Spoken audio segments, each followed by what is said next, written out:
Welcome back, boys and girls. Today we are going to read chapters 9 and 10 of I Survived the Titanic.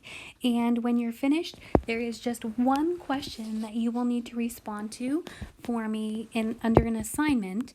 And the question will have a couple different parts, so just make sure that you answer all of the parts. But before we get into that, let's read chapters 9 and 10. Chapter 9. It was Henry.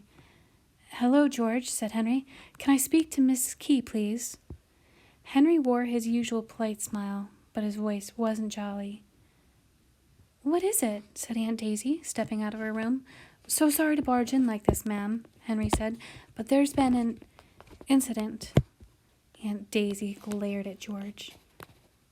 "I'm so sorry, Henry," she said in an exasperated voice. "My nephew here just can't seem to stay out of trouble." Oh, no, ma'am," Henry exclaimed. "This has nothing to do with George. It's the ship, ma'am. Seems we've bumped an iceberg. I'm sure the captain is just being cautious, but he wants everyone up on deck." "It's after midnight," Aunt Daisy said with a laugh. "Surely the captain doesn't expect us to appear on deck in our night clothes." "No, ma'am. It's very cold outside." Henry walked over to the dresser and brought out 3 life jackets. "And you'll need to put these on over your coats." Aunt Daisy stared at the life jackets as if Henry was holding up clown costumes. "Henry, I'm not taking the children out into the cold for some kind of drill. Has Captain Smith lost his senses?" "Of course not, Mrs. Key," Henry said. "Now, if you could get yourself and the children ready, I'll be back in just a moment to see if you need any help." He left them alone. "All right, George," Aunt Daisy said. "I guess we'll have another adventure to boast about when we get back. You get dressed, I'll get Phoebe up." Aunt Daisy went to Phoebe's bed, pulling aside the curtains. George heard a gasp, and he rushed over. Phoebe wasn't there. "Where could she be?" Aunt Daisy exclaimed. A cold feeling crept up George's spine.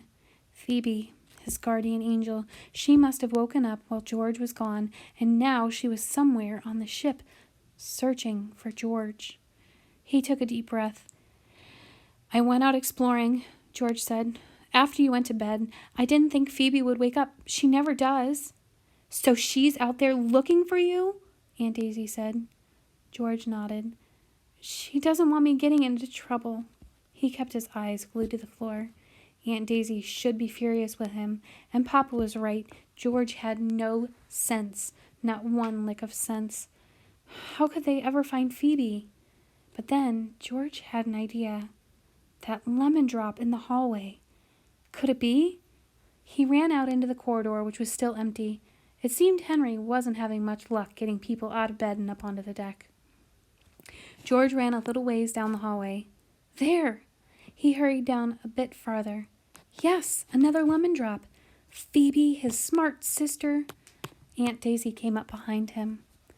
"She's left a trail of lemon drops," George said. Aunt Daisy looked confused. "Like Hansel and Gretel," George explained. "She left a trail so she could find her way back." Chapter 10. George and Aunt Daisy scrambled to get dressed and put on their life jackets. Aunt Daisy brought Phoebe's warmest coat, and George carried the extra life jacket. They'd quickly find Phoebe and head up to the boat deck, and tomorrow morning this would be a big joke to laugh at over breakfast. George thought that Phoebe had gone to the promenade deck, that she'd been woken up by the commotion with the ice, and figured that George had gone out to see what was happening. But when they got to the main staircase, he saw that the yellow glints were headed downstairs, not up to the deck. His heart sank.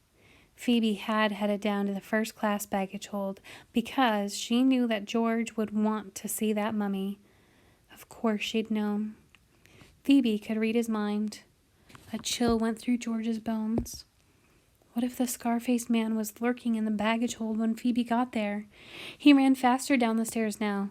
Aunt Daisy called after him, but he didn't slow down. But when he got down to G-deck, there was a gate stretched across the doorway. "This wasn't here when I came down," he said to Aunt Daisy. He tried to pull it open, but it was locked. And just on the other side was a mob of people standing restlessly. Third-class passengers from the looks of their worn clothing. "Look," Aunt Daisy said, pointing at one of Phoebe's candies glinting on the floor on the other side of the gate, pushed next to the wall. She's down here. Pardon me, she called to the steward standing in front of the crowd. You've gone the wrong way, madame, he said, staring at Aunt Daisy's huge diamond ring. The captain wants first-class passengers up on the boat deck now. My niece is down here somewhere, Aunt Daisy said. You need to let us through. I'm sure she wouldn't have wandered down this far, the steward said. We're quite sure she's down here, Aunt Daisy said, so if you'll please open the gate. I'm sorry, madame, he said. Regulations. Open this gate at once, Aunt Daisy shouted in a tone George had never heard her use before. The man took a key from his pocket and opened the gate. He stepped aside to let them pass. The crowd surged forward. Get back, the steward shouted. We'll tell you when it's time for you to go up. A few of the men lunged toward him. Aunt Daisy grabbed George's arms. The steward took a pistol from his pocket.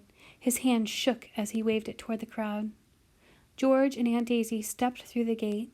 The steward slammed it behind them. They were trapped down there, just like everyone else. George and Aunt Daisy squeezed through the crowd, weaving around trunks and stepping over sleeping children. There were so many people. If Phoebe's candies were down here, they couldn't see them anymore. Suddenly, something crashed into George from behind. A pair of arms wrapped around his waist so tightly he couldn't breathe. George's heart had stopped. The scar-faced man? Giorgio!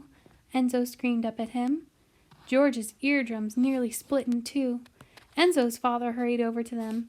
He tried to gently peel Enzo away from George, but the little boy wouldn't let go. No, he howled, no! Very sorry, Marco said, smiling apologetically at Aunt Daisy, who looked more confused than ever. We are old friends of Giorgio.